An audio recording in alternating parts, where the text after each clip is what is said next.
wonderful, beautiful, amazing people. How are you guys? I hope you're doing well. And if you're not, I'm sorry. It happens. But today we're here for a little book tag.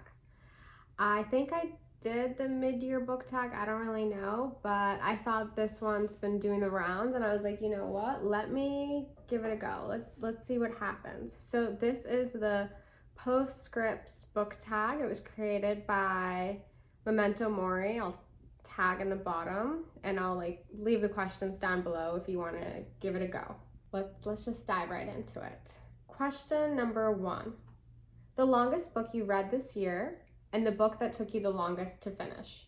In January, I started off the year with a baddie, by which I mean the book was thick. I read 1Q84 by Murakami, and it is incredibly dense. It's thick, and I think it could have been slimmed down quite a bit. Not one of my favorite books by him, but it is what it is. The longest, so this year was kind of tough in regards to reading. There were a couple months in the beginning of the year, a little bit of the summer, where I maybe read only 1 or 2 books a year. There's maybe about 2 or 3 books that took me a long time to read, but that's only because I would just put them down quite a bit. And the ones that come to mind are Serotonin by Welbeck, which I think I read mostly in the month of March. It's kind of a fun story, a bit of a depressed man moving, but for some reason it was my first Welbeck that I read, and it was hard for me to really immerse myself in that world fully. And then also Blood Meridian took me a long time to read, about a month I would say. I think I read that in May. And that's because, though I really loved it and it's good, it just felt really long. So there were times where I just had to put it down, and then I would come back to it because the language is so compelling and I wanted to get through it. Question number 2 is a book that you read this year that was outside of your comfort zone. That's kind of tough because I think it's not even that I entirely know what my comfort zone is. It's just, what is my comfort zone? That's a good question. Maybe we should establish that. I like to read, I'll read literary things. I like Japanese literature, and I like fantasy. That's very broad strokes what I'm into. And I think stepping outside of my comfort zone is maybe something I should do a little bit more of, but the fear of getting into a reading slump is just too much. So I don't always do that. We will see what happens next year. So I read 2 romance books. I don't really read straight up romance. I read The Flat Share and The Switch, both by Beth O'Leary, and I think they're good. Well, what do I know? But to me, they seem like really great entry points into this romance genre. The characters all seem very, silly but believable, and it's easy to root for them. So that was outside my comfort zone. Will I become a diehard romance fan? Probably not, because there are tropes and I think it can get a little boring. But I think if you are in a reading slump, maybe picking up something that's more genre focused could be a great way to get out of it. And then in terms of other things that were outside of my comfort zone, I guess I would just say those 2 romance books, and then I did pick up a couple of books that were really popular and I wasn't planning on reading them, but because there was so much hype about them, I did end up picking them up. I feel like I should tell you, even though I shouldn't, but for example, No One Is Talking About This by Patricia Lockwood, and then Animal by Lisa Taddeo. Those weren't books that I initially planned on reading because I just got the impression that I wasn't going to love them. I did read them and was able to find some value in them, but they're not favorites. That's that. Okay, then the next couple of questions are a little tough. How many books did you reread this year? I didn't reread any books, I'm pretty sure. I reread a lot of books in 2020, a lot of books from like high school and childhood, because there was really nothing else to do during that year. And this year I didn't do a lot of rereading, but hopefully next year, I don't know. Rereading isn't very high on my priority list. Favorite reread of the year, that's null and void. Number 5, a book that you read for the first time this year that you look forward to rereading in the future. Okay, that's a good question because I have thought about that. I would have to say The Assembly by Natasha Brown. I also think sometimes rereading a book is tricky because if it's a really big book, like you don't want to reread it because you know that there's so many other amazing, incredible, to be discovered books for you to like devour. But I think rereading a short, slim book is manageable. And I think Assembly is a really great option for that because it subtly explores, maybe not even always subtle, like it is exploring themes of race, colonialization, and, you know, gender roles in a very visceral and emotive manner. And I think it's worth a reread because I know the first time through, you know, there's such a buildup of tension that I was devouring it as fast as I could. But I think it would be valuable to go back and like have a more slower and deeper textual read.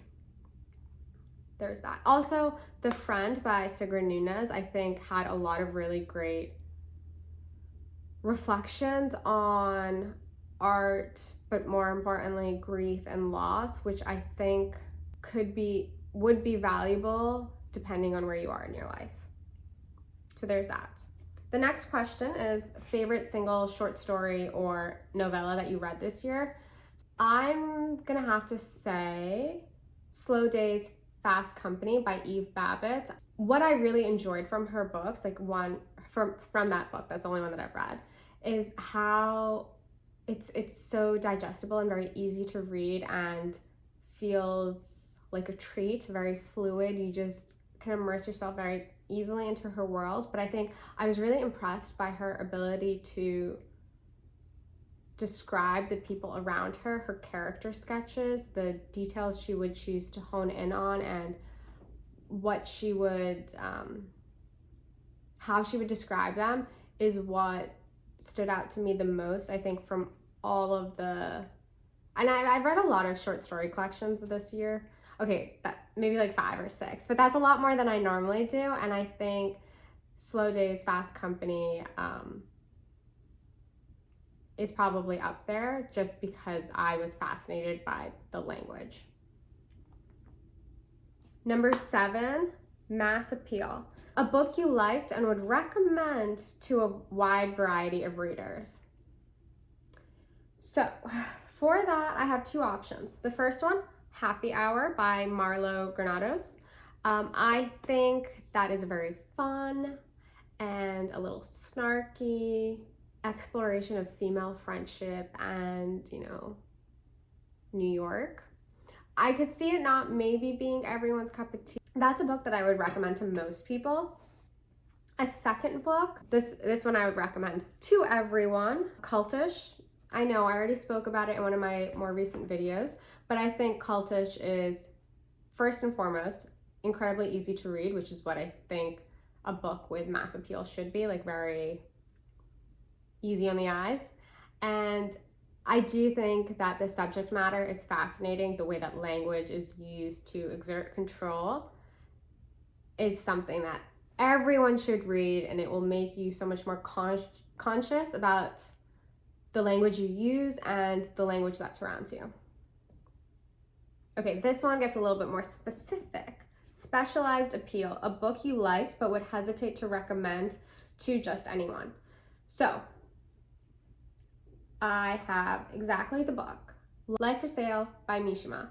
I read this in the beginning of the year. I plan on reading more by him. I do also have like a biography of his that I need to sink my teeth into, but haven't gotten around to it just yet. Life for Sale was published in a way that was very common back then. It's like short little snippets in a literary magazine, and then what we would read now is like all of those little snippets put together. So it is plot-wise very much so all over the place, you know. It's a little surreal and absurd. There's a female vampire, there's the mob, like there's just all of these very crazy elements that come together. Why this stands out to me though is because what year was it written in? That would be a great thing to know. It was written in 1968, and I think Mishima's thoughts about contemporary culture and, you know, consumerism, or rather actually maybe more capitalism, are still thoughts and ideas that are prevalent and valid today. Like the critique that he presents in this very out of this world manner. Yeah, I think it really resonated with me for that reason. And I like when a book, my novels don't need to be grounded in reality. Like, I'm not too fussed about that. So I really enjoyed this. And though I know from the reading that I've done, it's not the strongest of his works, and I can definitely see why, I really enjoyed it. And I would recommend it to, you know, someone who feels dismayed by the world, but is also open to absurd literature. So that's my rec.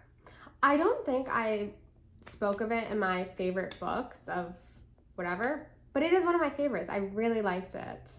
Question number 9. This is a bit more, you know, reflective. We have to get deep in our feels. Reflect on your year as a bookish content creator, goals met, good bad memories, favorite videos, etc. So, I haven't been here for that long. I've only been here for like 3 months. And I'm not gonna lie, I didn't start 2021 with the idea of making a YouTube channel. I don't know how this happened. I don't know. I think I started watching more bookish content in the middle of the year, and somehow I was just like, you know what? I want to talk about books too, because I don't have a lot of friends who I can talk to about the books that I read. So I just started this channel. And I think that sometimes I'm someone who can spend a lot of time, I know I'm not alone in this, you know, really contemplating a decision, planning, sitting around doing a lot of like thinking, when sometimes it's better to just dive right in.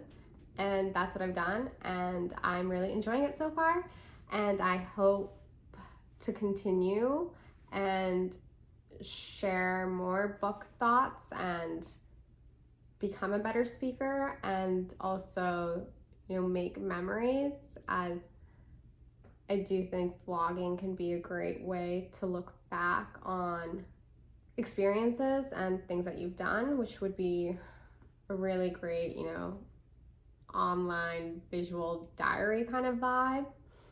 Yeah, so there's that. Finally, the last thing, if you're interested in doing this tag, just hop on board, do your thing. I would love to hear your favorites, your mass appeal books, your more niche books, whatever it is, I want to hear it. So with that, we're just gonna wrap this up because I'm starting to ramble. And yeah, thanks guys. I think I have a few more videos planned before the end of the year, so this won't be the last time you see my face. And with that, bye.